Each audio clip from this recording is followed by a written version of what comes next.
people from inside and also from outside of the traditional conservation, or in this case, protected areas communities. This is very important for us to hear other voices. I should say that, of course, the opinions of our speakers are their own, but IUCN welcomes listening to different opinions, and we are enriched by these. So I want to thank the John D. and Catherine T. MacArthur Foundation for supporting our World Leaders Dialogues. And I want to thank the panelists to be on the very first one. So to start off, I have the greatest pleasure to introduce your moderator, facilitator for this evening. Jeff Horowitz is sort of a Renaissance man, if I may say that, Jeff. You are an architect to begin with, then you are the founder of the Avoided Deforestation Partnerships, and he has recently co-produced the Emmy Award-winning documentary on climate change called, a series on climate change called The Years of Living Dangerously, which you will see a little bit of this, during the World Leaders Dialogues, and then a longer version afterwards, for which we're all looking forward. So over to you, Jeff, and thank you all very much. I'm going to sit in the front row to listen. Okay. Thank you. Thank you. Actually, all of us really thank you, Julia, as you walk off the stage. Julia is a force of nature. The fact is that she really is responsible for bringing you all together. And we all owe a lot to her. It's been an honor getting to know our panelists and distinguished group it is. I've been asked to facilitate a conversation about how parks can help build a more resilient future. Now, that's something that can mean a lot to a lot of people. But let me start by saying that we are a resilient culture by nature. We have, as a people, as a globe, basically reconciled a lot of natural disasters. We've found a way through. And so I'm an optimist when it comes to this topic. The fact of the matter is, I think all of these storms and weather events and the things that are happening to the globe are actually making us stronger as a society. My definition of resilience is that it's an opportunity. It's an opportunity for all of us to think about how we can creatively create a better world, a cleaner world, a healthier world. My particular interest in resilience is to think in terms of new partnerships. There's a group that I've been working with for the last 4 years, separate from the television and movie stuff. As Julia mentioned, I've been head of a small group called Avoided Deforestation Partners, which is focused on trying to find ways of bringing more and more people engaged in climate change as it relates to the deforestation issue. And in this new world of partnerships, I connected with a group of CEOs that are referred to as the Consumer Goods Forum. And I bring this story to you because I think we need real stories, real solutions that we could all understand and wrap our arms around. I bring up the Consumer Goods Forum because they are real people who are CEOs who are, as individuals, passionate about helping our planet. Now, they also have to help with the bottom line.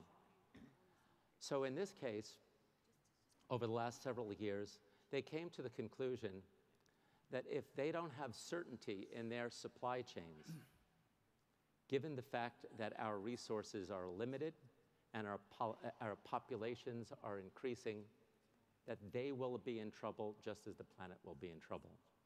So think of this. CEOs who are tree huggers, who are thinking in terms of the environment, even though the incentive may be that their bottom lines will suffer. That's a brilliant partnership. That's what happens when resilience kicks in and we need to find creative solutions. So to give you more color on this story, these companies include Unilever, Walmart, Kraft, Nestle, the biggest names in the industry, collectively, they came to the conclusion that if we don't end deforestation by 2020, then everyone's in trouble.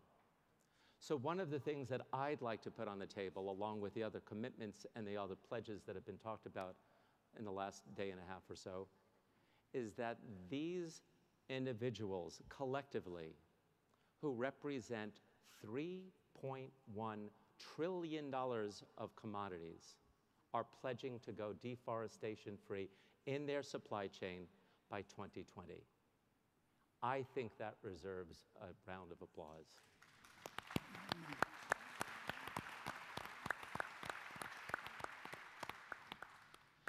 The other part of my opening remarks that I'd like to focus on is the whole issue of communication.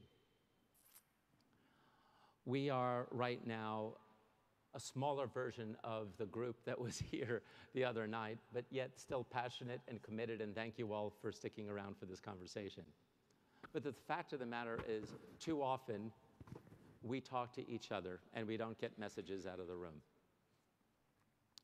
2 years ago, I made a personal commitment, knowing a number of the stories that are out there about deforestation, about biodiversity protection, and about the work that you're all doing, that we would look for other avenues to try to get our messages out. I joined the Years of Living Dangerously as a producer because I wanted to produce stories about biodiversity, about all the work that is collectively being done by all of you, but in ways that will resonate with people outside of the room. I guarantee that 99.9% of the most educated college graduates in the world do not know what the UNFCCC is. We have to find ways as a group, as a community, to be better communicators. The Years of Living Dangerously was an extraordinarily ambitious project. It was started by 2 former 60 Minutes producers who left 60 Minutes because that station simply was not interested in doing stories about climate change. We had to find a way to make climate change interesting to broad audiences. And frankly, we needed to use every device we could come up with, including getting a number of celebrities to work with us as communicators, since they're good at it. So to start things off, I'd like to take you through a very brief clip by an actor who is actually as passionate a conservationist as all of us, perhaps combined. His name is Harrison Ford. And at the end of his job, which was to help facilitate conversations with people on the ground in Indonesia and other locations, we asked him to offer some of his reflections on his journey as a story correspondent for our first episode and second episode of the Years of Living Dangerously. So with that, I'd like to ask if we can cue up the tape and give you a personal view into Harrison Ford's commitment to conservation.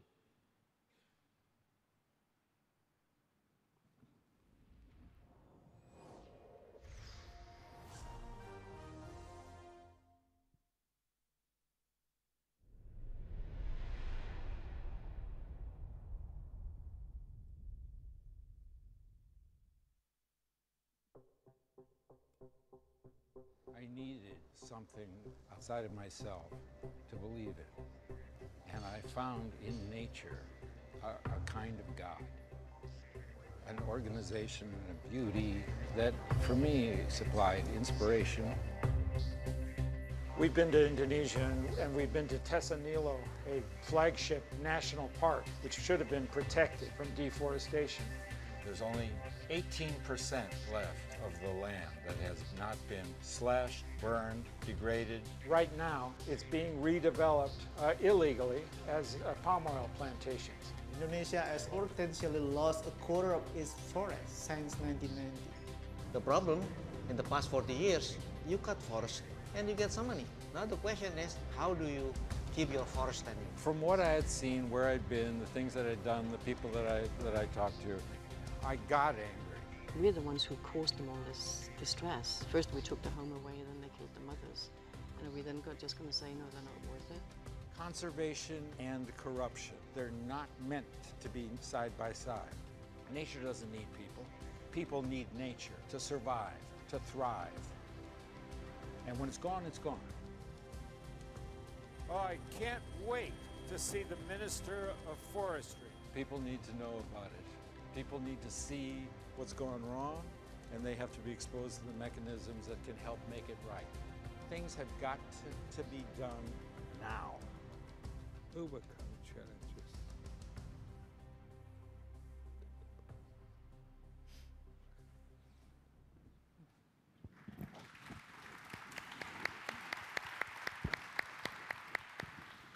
Before we start our formal discussion, I just wanted to give you 3 quick little takeaways from that clip. First off, Harrison Ford really did get angry. He made a career being angry as an actor, but the fact of the matter is he was really angry because he saw what all of you would have been angry about, and that was the destruction of a major national park. But his anger really wasn't directed to the Indonesian government or the forestry minister. It was about the greed that exists, not just in Indonesia, but in all countries around the world. That is the culprit. That is what we're fighting as conservationists. It is greed and conservation that do not go hand in hand. The second thing I just wanted to mention is he's right. Nature does not need us. We need nature. So with that, let's start with our panel discussion. Let me quickly introduce our esteemed panel members. First, on my right, His Excellency Thomas Remengaso, the President of the Republic of Palau. Welcome, President. Ms. Margareta Wallström, the Secretary General for the United Nations Office for Disaster Risk Reduction. We're very pleased to have you. Ms. Paula Caballero Gomez, the World Bank Senior Director for Environment and Natural Resources Management Practice. Welcome.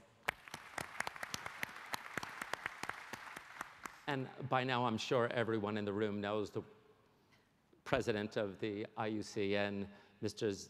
Zhang Xingchen, who is our host, and delighted to have you here.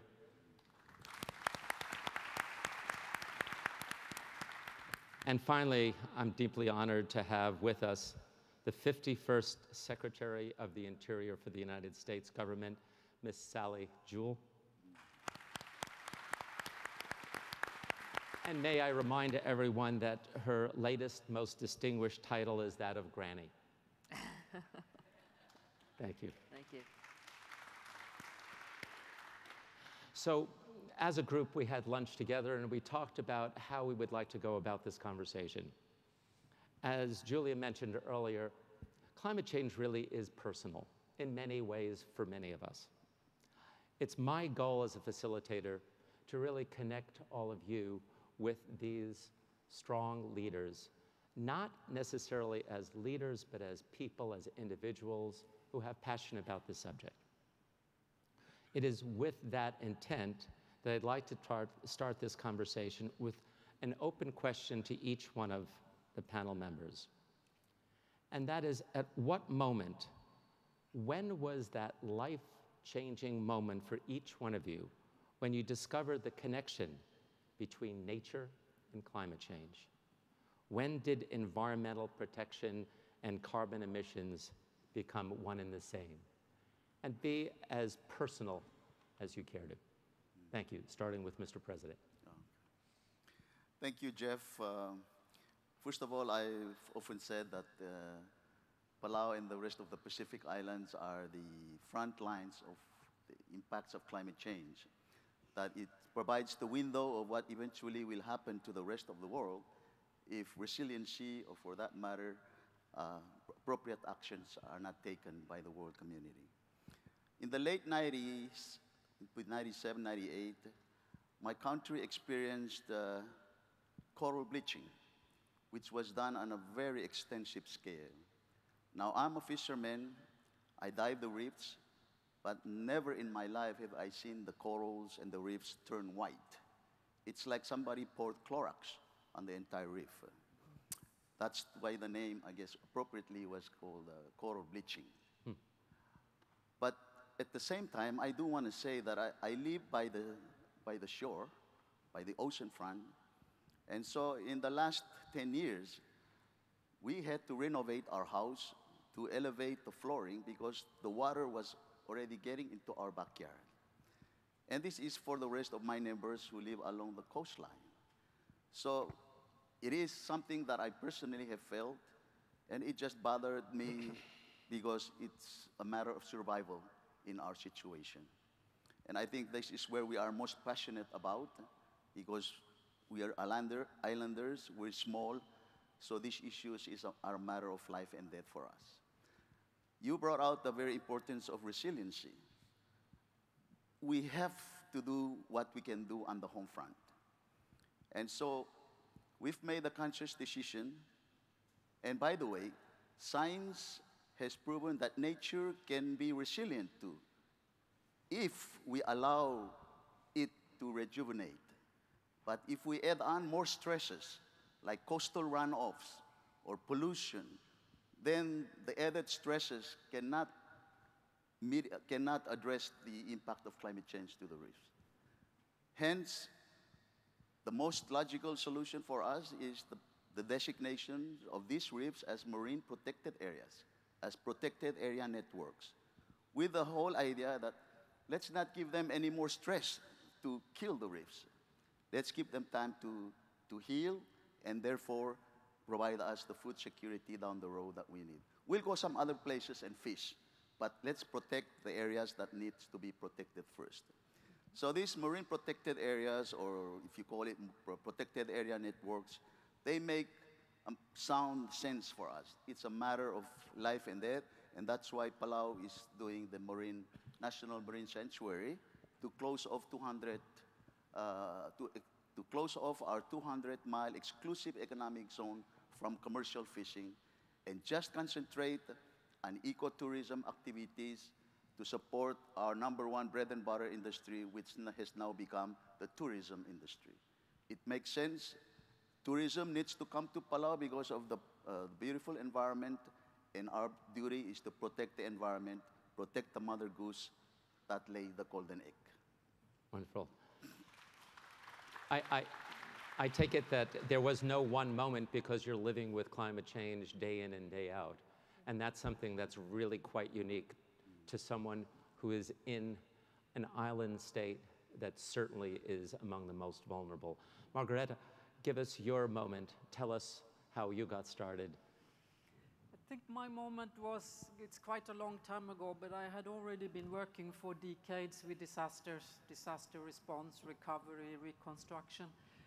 And when the world discussion around climate change impact really fueled up, we invited some scientists, meteorologists, climate researchers, and basically said, tell us what this means for us. So they said, well, to keep it simple, it means more of the same, more extremes, and more unpredictability. So just keep going, essentially, but expect a lot of the things you've never seen before. So I think that was the moment when I decided there is something else to do here, and that's what I'm trying to do now. Great. Thank you. Paula. I would say that there is also not a single decisive moment. We started to see the impacts of climate change. If you're a diver, you started to see the bleaching. And that's what I referred to earlier when I intervened in the sense of a slow onset. And there was a sense of slow onset, and we got lulled into, well, it's happening, but it's happening gradually. And then in 2005, Tropical Storm Stan slammed into the northern part of the Central American Isthmus. And the devastation was absolutely mind-boggling. And it was a tropical storm. It wasn't a Hurricane 1 or Hurricane 2 or Hurricane nothing. It was just your plain old tropical storm.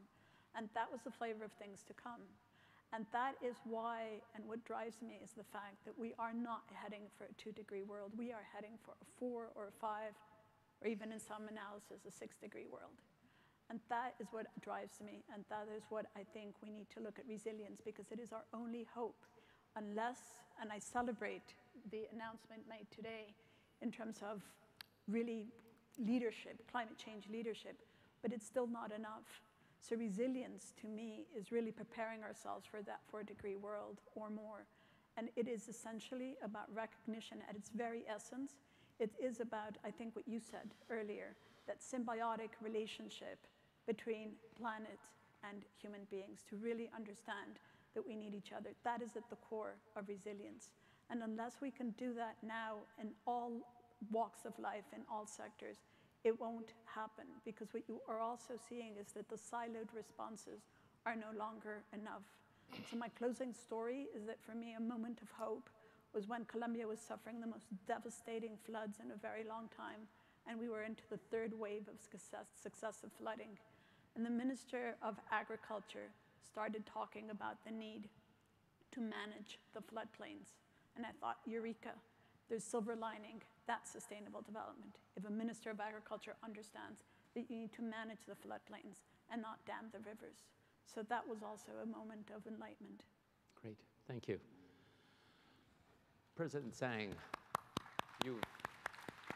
Yes. you've had quite a long history in China, and I'm sure as a native from this very large country, there's a lot of examples that you can cite where you've seen environmental destruction or you've seen moments that really moved you. Pick one. Thank you. Well, resilient. This is a topic we discuss along the lunchtime so as to prepare to let you spend your valuable time more valuable and efficient. I think resilient is something to prepare of uncertainty of tomorrow, to be adaptable, to be flexible, and prepare before. As we Oriental culture, we always believe that everything one has prepared for uncertainty, then you will survive. Otherwise, bound to fail. And the resilience, that lesson gives me when I was elected as mayor of one of the oldest city in China, which was built in 514 BC. It's about same year like Bombay, Italy. Okay. And less than a year when I was elected, it so happened, the big disaster. Then I asked local people, they say, when three brothers meet together, it's bound to be disaster. What is that? Raining for around about a month. And the second is a flooding, because we are located at the mouth of Yangtze River. And the third thing is a typhoon. Okay, so it so happened, I've never been a mayor before, and it's just less than a year. Of course, we make tremendous efforts. Nevertheless, the city nearby all being flooded. This is the only one still, safe. Then afterwards, we were asked to go to Beijing to introduce lessons. Many of our colleagues will say, well, we have done this, we have done that. But after I really make investigation, I think that we should thank the founding father of this city, who is a very famous 500 BC, about same time like Confucius. He really, investigate. In Chinese, we call it feng shui, okay. Actually, to see the water, to see the terrain of the land, and also to see the nature disaster like typhoon. So he located that. And there is a huge national park known as a reservoir.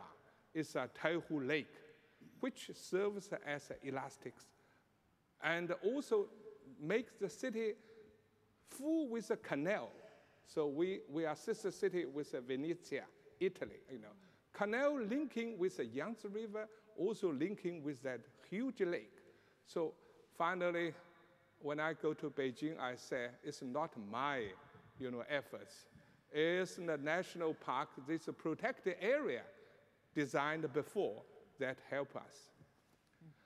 So this is my first story to learn that, nature, what we can learn from nature, what we can learn from protected area. Then when I was elected president of UNESCO, the president is supposed to, select a theme to study so as to prepare the UNESCO for a future. So after being consulted, we select UNESCO with climate change. That was 2005. That really gave me deep lesson because we invite, not only foreign presidents, the first class Nobel laureate, but also Professor Pacioli, the chairman of the climate change United Nations panel, international panel. So that makes me really aware, how can we prepare in knowledge about this resilience, about this climate change, in the way of education, science, culture, and the media. So then, when I so happened, Hurricane Sandy, at that time, I happened to be in New York, New Jersey. And this year, when I have a flooding of London, I happened to be in Lancaster, representing IUCN. I see that, how much importance to be resilient. It means that you have to prepare for uncertainty. Why uncertainty is so much importance? Let me take 1 more minute, if you allow me. Because as the title select that, the world is not what it used to be. Okay, I think word is at crossroad. I use 5 words to depict why it's not as it used to be. The world becomes smaller. Okay, smaller and smaller, globalization, interconnected with each other. We are now concerned about Ebola, all these kind of things. Second, world become flatter, okay, with the internet, with the knowledge economy, but more so is a knowledge society. Now, 900 million of Chinese have a mobile phone, okay? And they are really connected with this world. The world become hotter, climate change, global warmer. The world become crowded, 7 billion. In 30 to 50 years, will be 10 billion. The world become bigger. The gap is bigger. Digital gap, but more so economic and a social gap.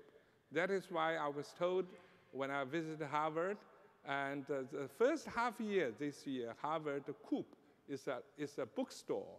He lost his money. Then because of the one book written by a young professor from Strasbourg, France, entitled Capitalism in 21st Century. It's just this one book make Harvard Coop bookstore making money. Okay, thank you. Thank you. When you mentioned a book, I thought you were going to say Tom Friedman's Hot, Crowded, and Flat, but that's a good book as well. Secretary Jewell, you've been in government for a relatively short time, but have been a passionate, interested party when it comes to the environment. I'm sure you have lots of different moments when you felt that was something that I just didn't want to see. Well, I would say, Jeff, the reason I took this job, which I've been in now for about 18 months, is because I really was committed to doing something about climate change. But like many of you, I'm sure, there were a lot of little things that you notice. I mean, as a skier, I started skiing when I was 9 years old. The mounds of snow along the side of the road were much larger than they were when I taught my children how to ski. I grew up around in the Seattle area, and we went to the Paradise Ice Caves, and the Paradise Ice Caves had melted by the time my children would have been old enough to see them. Now, we still enjoyed Mount Rainier. My son, for 3 years, was a volunteer climbing ranger with the National Park Service. But I would say, viscerally, what happened that really linked to me carbon pollution and climate change was actually on a family holiday to central British Columbia when we were driving from Seattle, and I was used to forested hillsides of the Rocky Mountains, and I remember seeing pockets of orange trees amidst the evergreens. And then we crested a ridge, and the entire landscape in front of me was orange, and that was from the pine bark beetle. a native species to North America, a species that has killed pine trees for millennia, but never in the way that it has today. Mountain upon mountain, hillside upon hillside, hundreds of thousands of acres completely killed by a beetle that normally would die off each year because of cold temperatures and just a degree or 2 degrees in a particular season, and we now have massive fire risk, and we have hillsides that do not demonstrate yet resilience. And I'm confident that nature will make those hillsides regreen again, but maybe not with the same species. So that was a visceral moment for me.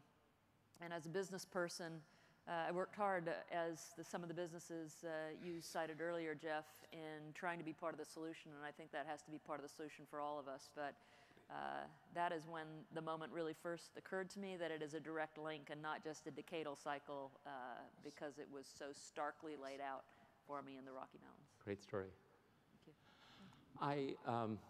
Actually, I'd like to ask, if I may, just as a protocol, if the audience could hold off applause in between speakers, because as much as it's possible, we'd like to try to create a flow to a conversation, which hopefully we'll get more and more into. And it's interesting and fortuitous that you mentioned the bark beetle, because in the 55-minute the second episode of The Years of Living Dangerously, which we'll be previewing at 7:30, it sounds like you set me up for a plug over here. One of the 4 stories is about the bark beetle. And it's extraordinary that something that is so minute could create so much damage to something as certainly large as a towering pine tree. And it's awful when you see it. So I can well imagine that image. Sticking with the idea of resilience, and we don't have to go around the horn on this one. Some of you touched upon the concept and how we're dealing with resilience in a more almost philosophic way. But I'd like to get at a little more of the nitty-gritty, some real stories. For example, Mr. President, in your country, what is life like every day in terms of changing habits from what you saw as a child to what you're seeing now? How are people doing things differently? Paint a little picture for us of life on your island. Jeff, I think the biggest threat is that what we have been used to do, whether it's cultural or traditions or self-sufficient way of life, that is being threatened. In other words, there's no more fish to go out there and fish. The farmlands are portions of the land. The salt water is coming in and affecting the crops. So it's your way of life is being threatened here. And that gives in a more additional significance on why we're passionate. There are islands in the Pacific right now that are buying lands in New Zealand to locate their people because it's going under the sea. So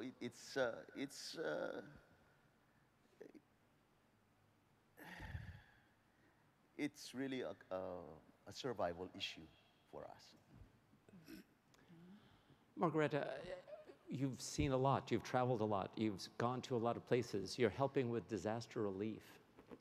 I'm sure there are a few people that you still think about every once in a while. Any thoughts? Well, we have one of our role model countries in this regard where, going back 30, 40 years, one of the countries that lost hundreds of thousands of people in cyclones, and that's Bangladesh. And to look at the trajectory that this country have traveled, and it's really about adaptability, because it's changed social habits and everything from a community where someone said, well, the simplest thing we can do is to engage communities in moving out of the way of cyclones, so hundreds of thousands of life are not going to get lost. So started to build shelters, big cement bunkers that people should go to, train community workers to go and send signals, the cyclone is coming, you have to move, and then to discover that actually people didn't move just because you told them. And then you have to work backwards to figure out what have we got wrong, engage more with the communities. Of course, they don't want to leave their houses because they are afraid they will lose their belongings that are few enough to start with, their household animals. Change the way the shelters are built, allow them to take with them their stuff. So go through all that trajectory, and now it's an enormously successful system for saving people's lives, including their belongings. So a great success. But then, of course, Bangladesh has discovered very low-lying seawater infiltration, destroying the agricultural basis. So how can you clean up your fields so that you can keep harvesting in increasing your food production at the same time as your population is increasing, because overall welfare is going up? How do we tackle this issue? And they tackle it straight on, both at community level, scientific level, bringing technology, and going through all this. So where is Bangladesh now? Well, Dhaka, it turns out, is sitting on the most dangerous seismic fault lines in the world. It's also one of the most densely populated and with a very high degree of very unsafe building areas, very dense. So I just think it's an admirable pathway for a county to take charge of this with lots of partnerships, as you mentioned before, but without a very strong steerage from the government, the representatives of people and the communities, they wouldn't have traveled this path. So I think that's a story which is about resilience. It's about individuals that we have met on the way. Many of them have worked on these issues for 30 years. Never give up. So I just want to ask you, as Julie mentioned, I'm an architect. What do the shelters look like? I know this is off the topic of biodiversity, but I'd still be interested in knowing, have you seen an evolution in how to deal with refugee and people who've just been displaced in terms of that one subject? Yes, with people who are displaced nationally and part of their communities, very often these are short-term displacements, so they can go back and restart their life. But in most disasters in the world, all people end up poorer than they started. And I think that's the aspects of disasters that is very difficult to absorb, is for whatever external relief, for whatever immediate help, after 3 years, people are poorer because they lose economic opportunities, they lose assets. And in a national, this is true for rich and poor countries, I'm afraid to say. There's very little difference there, because just the time it takes and the loss of attention. If you talk about displaced populations that are also refugees, it's a difficult thing. Traditionally, if people displace from flooding, let's say, across international borders for a short period of time, it's traditionally been dealt with in a very positive and friendly manner. But increasingly, other things mix in, and long-term displacement may be the effect.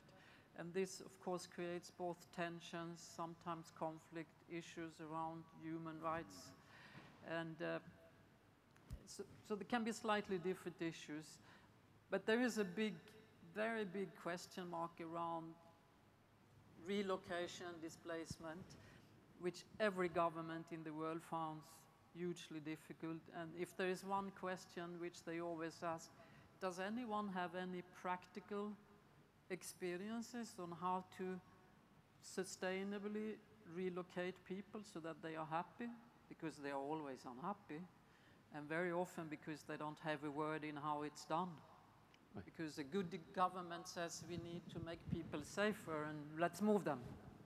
You're familiar with that. It happens very often in the work of diversity protected areas.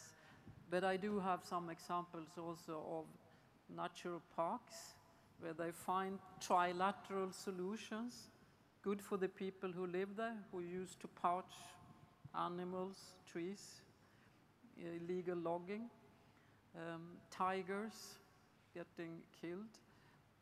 But after many years of work, they have a solution now which gives space for the tigers. The population have an income by protecting the tigers and managing the tourism. And in the process, actually the forest itself is also better protected. So I think the solutions are out there with people here.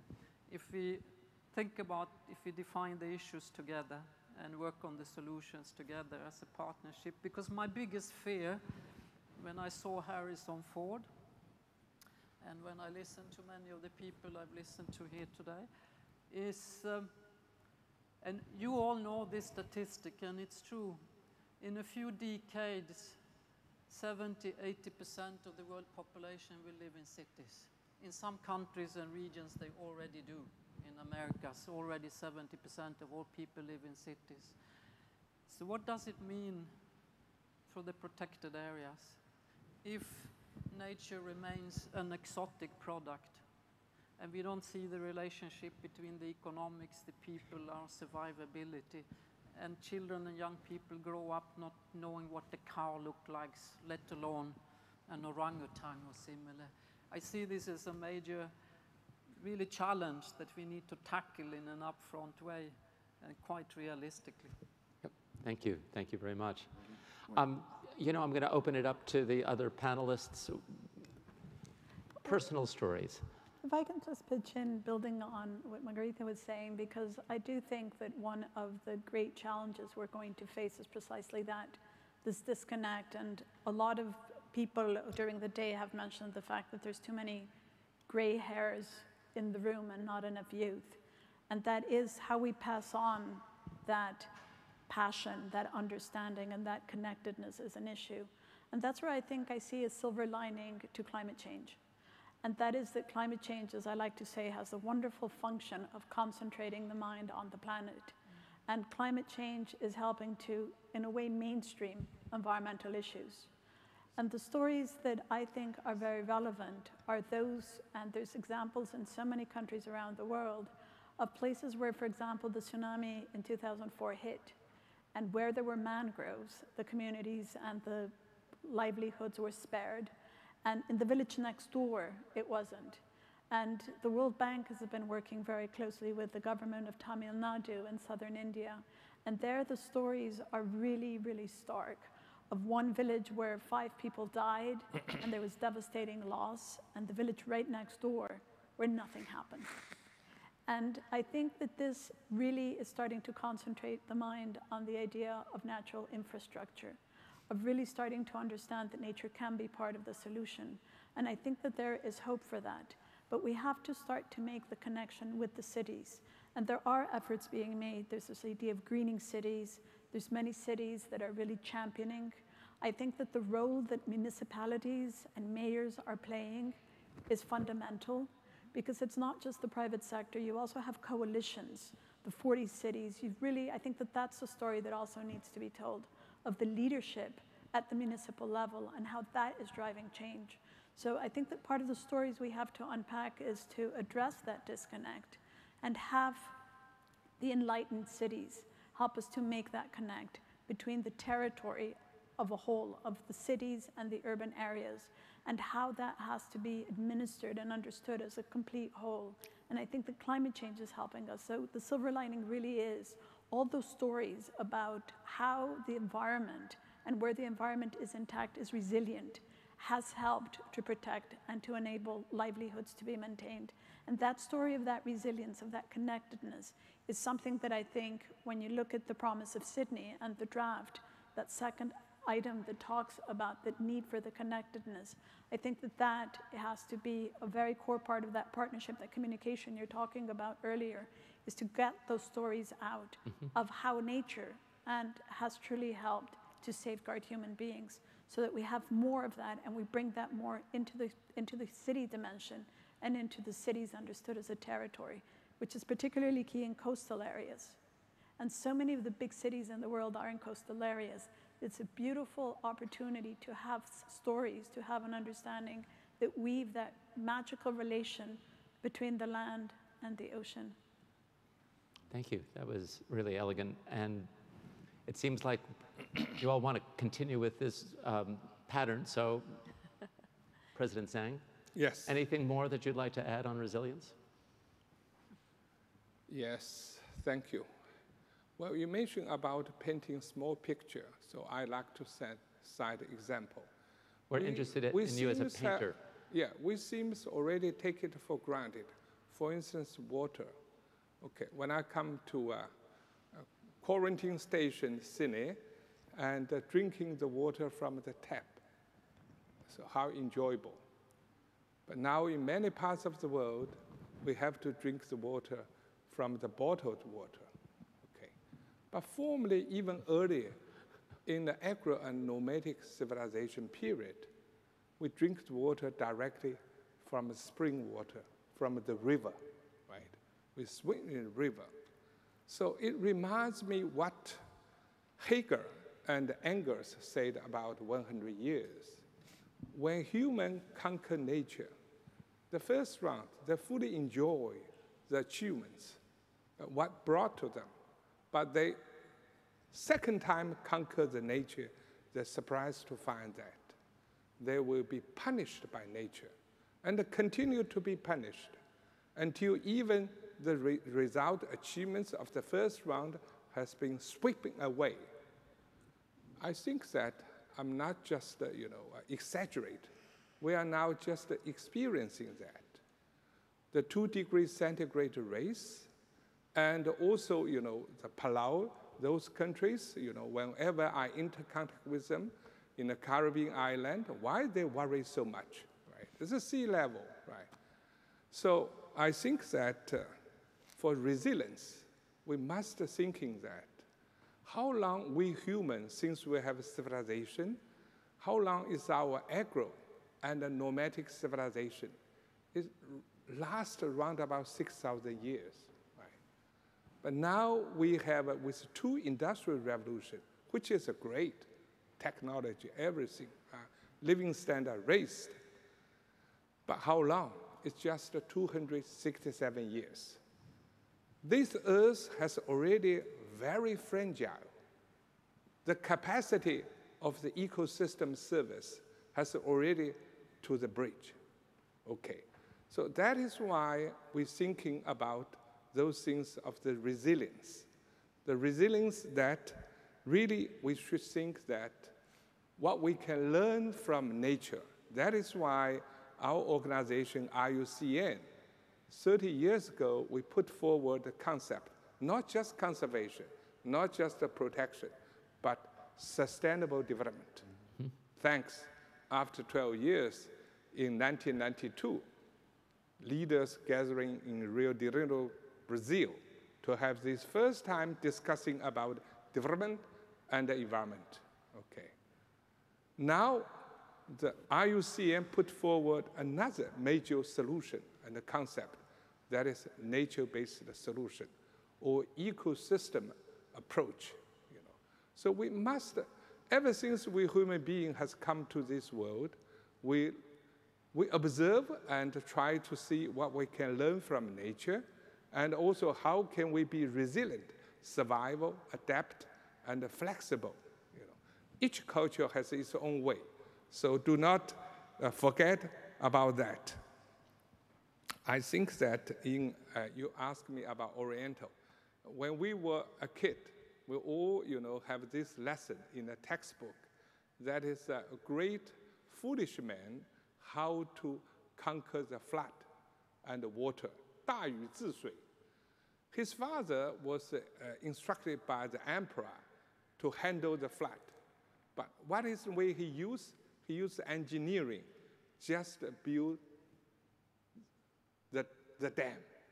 Try to block the dike and the dam, try to block the flood. But finally, still in vain. So his father was killed, beheaded by emperor. Then his son continued to do that. He used another way, nature-based solution. Instead of just block that and also build dam and a deck, he used just try to diverse the nature forces to the way it can be utilized by the human being. So that is why it reminds me of a very famous system water irrigation project, which was built 240,000 years ago. 2,400 years ago, which has been listed at UNESCO as World Heritage. Instead of build high of the dam, the number one principle is build as low as possible the dam. So now this water irrigation system is still working against flooding, irrigation, the agricultural land, and also some partially for the transportation. So this is something I just want to share with you that UNESCO, why we propose this nature-based solution.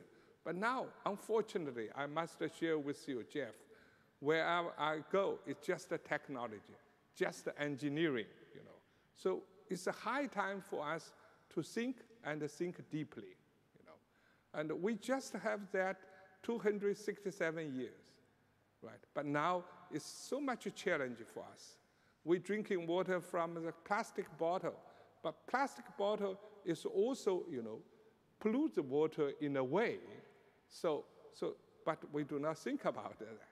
So that is why I think that we're gathering here for the nature-based solution. One of the important is a protected area. That really makes us resilient. Thank you. Thank you. Secretary Jewell, how do you feel about painting a picture? So many pictures in so little time. I've been thinking, listening to my colleagues here, about which story to tell. The one from the North Slope of Alaska, and I shared the pictures of the polar bears with you. You didn't see any baby polar bears because they couldn't make the swim. Where the runway was washing away. Or the Marshall Islands, and I flew from 72 degrees north latitude to 7 degrees north latitude in the same trip, and in both ends of the spectrum, the runways were washing away. But I think, given the focus of the conversation around youth and urbanization, I want to talk about an example that happened not very long ago, 2 years ago, with Hurricane Sandy. The U.S. Geological Survey had the foresight to do LIDAR mapping, which is detailed elevation mapping of the east coast of the United States in the path of the storm. The storm hit, and many of our protected places, like the Edwin Forsyth National Wildlife Refuge, which I've been to, took 22 miles of debris from that storm, but protected the communities behind, much as Paula was expressing. And as I went out to the Edwin Forsyth Wildlife Refuge, I was met by a group of young people who are working on scientific experiments to understand why it was so effective and what we can do to learn from nature and to apply that nature. So it was young students that were taking me out, showing me the levels of the swamp, the subsidence, and what they could do to build up those landscapes. And these were children from urban New Jersey. Similarly, in and around New York City and Jamaica Bay, which is a protected area overseen by the National Park Service. I've been out there twice now, being told what to do by young people, which is my favorite thing. Picking up a shovel and doing work, whether it's removing sand from Hurricane Sandy or replacing riprap, which is rocks built up to form a gray infrastructure, and replacing that with a green infrastructure of aquatic plants. Learning from young people about those aquatic plants and what they do. And these are young people from Queens and the Bronx and Newark and Staten Island.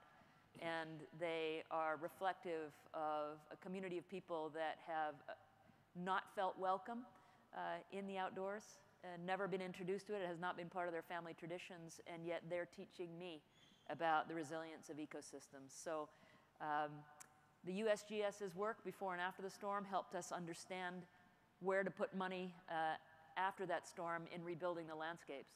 Much of that money is going to grants to organizations that are engaging youth and engaging urban youth in being part of the solution. And I think there's a fair amount of research that says it's just 3 different meaningful connections to nature and you can hook a young person.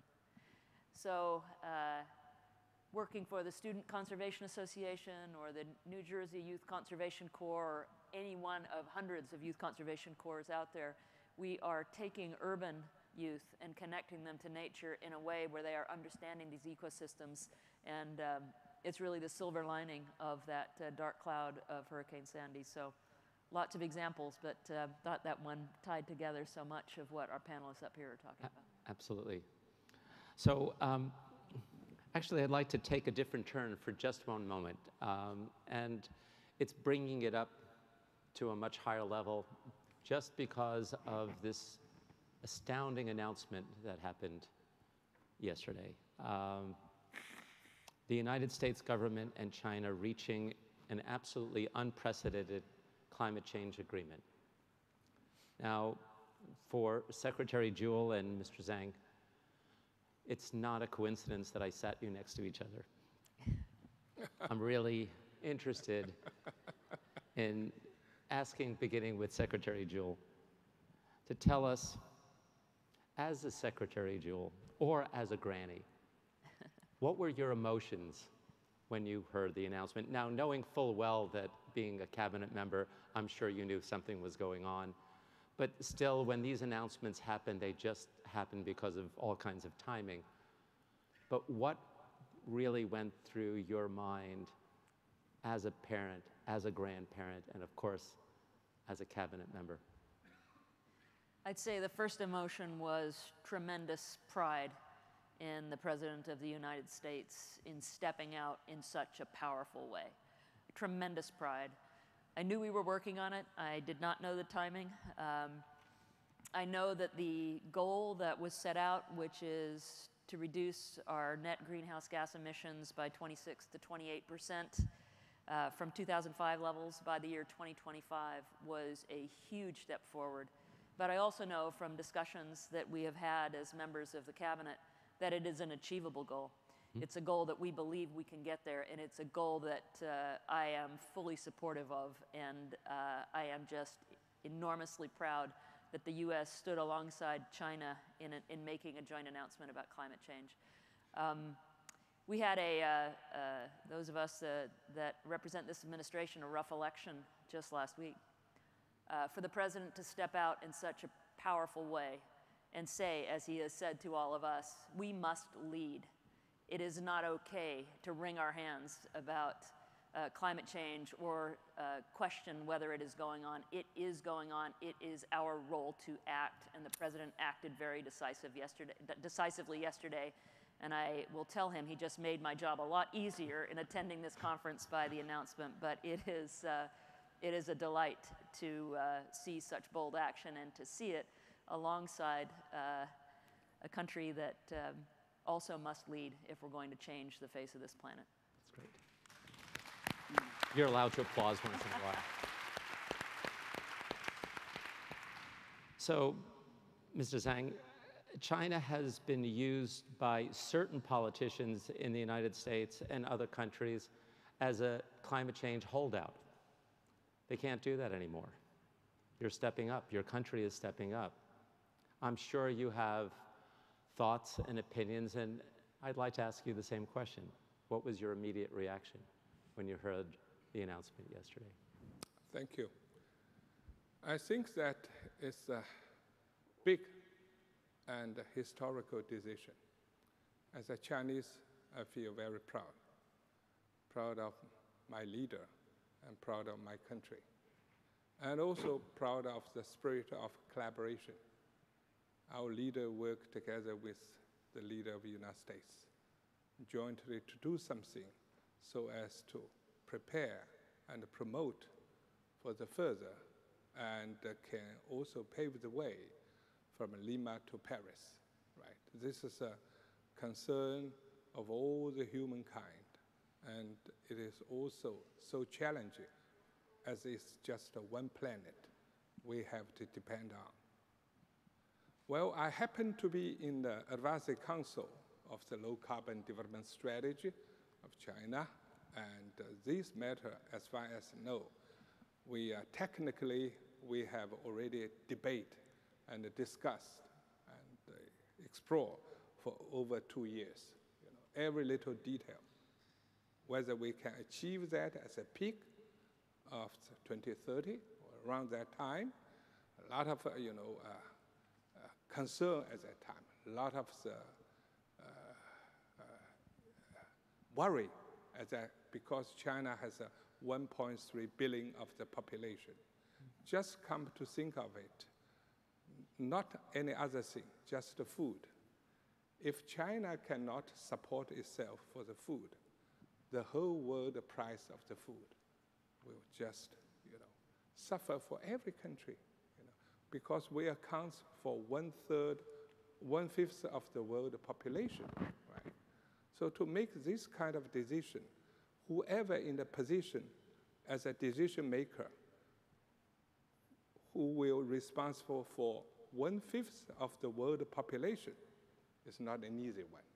Like Secretary General Pan Ki-moon and went to China earlier this year, met with our premier and the president, said that I'm so feel released because MDG goal, Millennium Development Goal, 8 items. The first item is alleviation of the poverty. Now, you, China alone, in such a short time, found another way of modernization, but most and foremost is alleviate poverty. You have already alleviated 600 million of the poor people, and the average living standard is so high.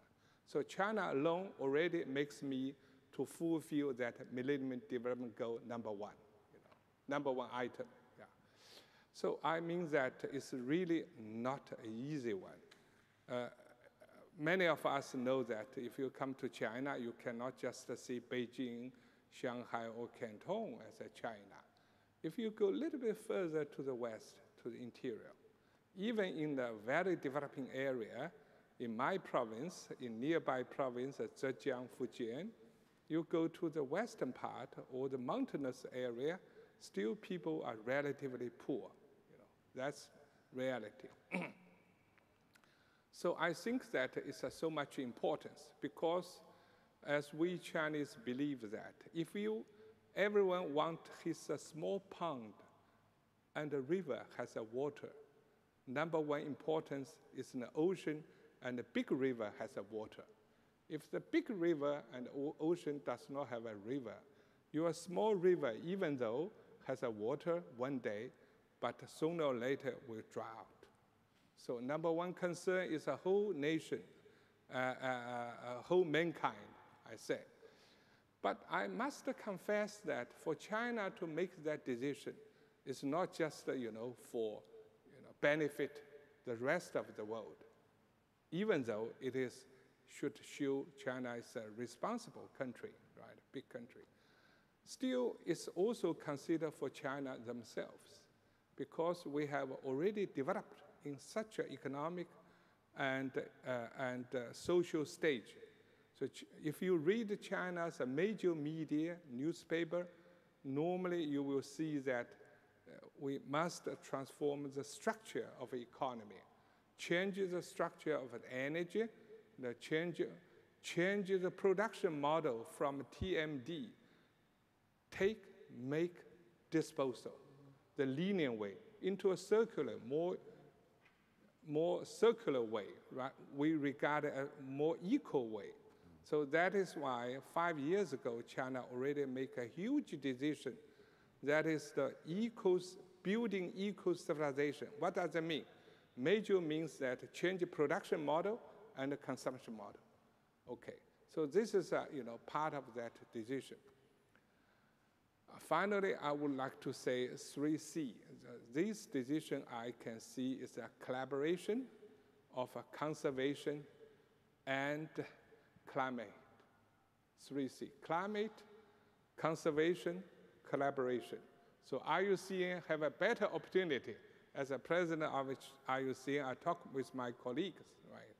I will see that a nature-based solution will play a very, very important role in this kind of achievements.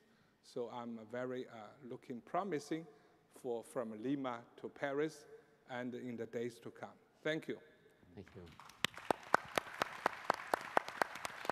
It appears as though we're running out of time if this clock is correct. I really wanted to ask the panel the toughest question, but I have a feeling it's going to take a bit too much time, and that is we're hopefully a season 2 of the Years of Living Dangerously, and we need story ideas, and I was going to audition each one of these great people to see if they had a story. So let me just take a chance and say, if one or two of you have a story that we should consider, what would that be? But it has to be on the quick side. Secretary Jewell, would you like to take a crack at it? Absolutely. I'd love to take a crack at it. Shall I put my dark glasses on, or you no, think that we can you're just... good. I would say that a great story emerged on a trip I was on about 2 weeks ago. One of the biggest challenges we have with a changing climate are wildfires, and this is something we certainly share with Australia. So I was standing on a ridgetop in rural Idaho, and I was looking out in one direction at a landscape that was devastated by a fire in 2012. And that fire destroyed old-growth habitat, not old-growth forests, but old-growth sage-grouse, sagebrush steppe ecosystems that are very, very critical to a number of species. And on my right, I saw a very healthy sagebrush steppe ecosystem that is one of the islands and pockets that's necessary for a bird we are considering for listing under the Endangered Species Act, but also for mule deer and many other species. The good news story, and I don't know if this makes the bar for you, is that in Boise, Idaho, which is an urban area, young people were asked to help scout troops from rural and urban areas to collect seeds from sagebrush plants. Those seeds were planted and nurtured for up to 4 years by volunteer citizen stewards who were making them big enough to where they would survive. Young people from urban and rural areas were using farm equipment to plant those sagebrush plants that now have a chance of surviving because they've been around long enough to regreen and regenerate this sagebrush steppe ecosystem that was devastated by fire. So it's a great heartwarming example of children and citizen horticulturalists and volunteers regreening an area that rebuilds habitat and ecosystems in the face of one of the most devastating challenges we have, which is wildfire in the western United States. So there's one for your consideration. Well, I think all that we have left is to figure out which celebrity correspondent needs to tell the story with you. So I've got a lot more where those came from. Just call me. Unfortunately, I think we're just about out of time. I know that there were some Twitter feeds that came through, and I don't want to be impolite about that. If there's one question that came through Twitter, then maybe we could throw that out. Yeah, we have a question.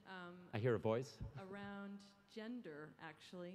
Women are often considered vulnerable victims of climate change, especially in developing countries, but they can be in very powerful positions to enhance resilience in their communities. So how can you, or how are you empowering women in their communities to enhance resilient communities? Margareta, would you care to take that one on? Well, yes, of course. I must confess that I've made it a personal agenda to stop using the terminology of vulnerable groups about women, young people, older people, because they all have something, we all have something that we need to put to use for the common good. And I think in my work with women's groups, many of them basically say, you know, we don't want to be here as women, we want to be here as community actors. First of all, we are citizens, we are community actors, and then, of course, as we all know, there is contextual, social, specific situations of vulnerability that are different for different parts of society, but they are different for you, for me, and everybody else. So if we could stop this classification of people, you know, just to give you an example, if all the groups that we routinely call vulnerable actually would be vulnerable, we would classify 80% of the population as vulnerable, and only middle-aged, able-bodied men would be non-vulnerable. So the absurdity of not using for economic, for progress reasons, totally the capacity of women. They are doing so much already, but they're doing the most invisible work. So let's make it our job to make this work visible. So, unfortunately, we're out of time, but I'm proud to say that we have some very strong women on this panel who are setting a great example for the rest of us men in the world. And I want to thank the panel, and now's the time to give them a round of applause. Thank you. Thank you.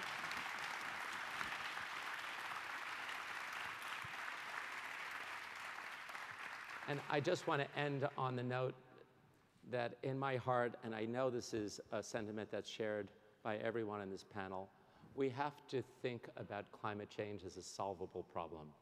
We can't think of it just as doom and gloom. Let's take advantage of what it can do to advance our society. Thank you all for coming. Thank you. Yeah, good point. Thank you very much. Well done. Thank you. Thank you.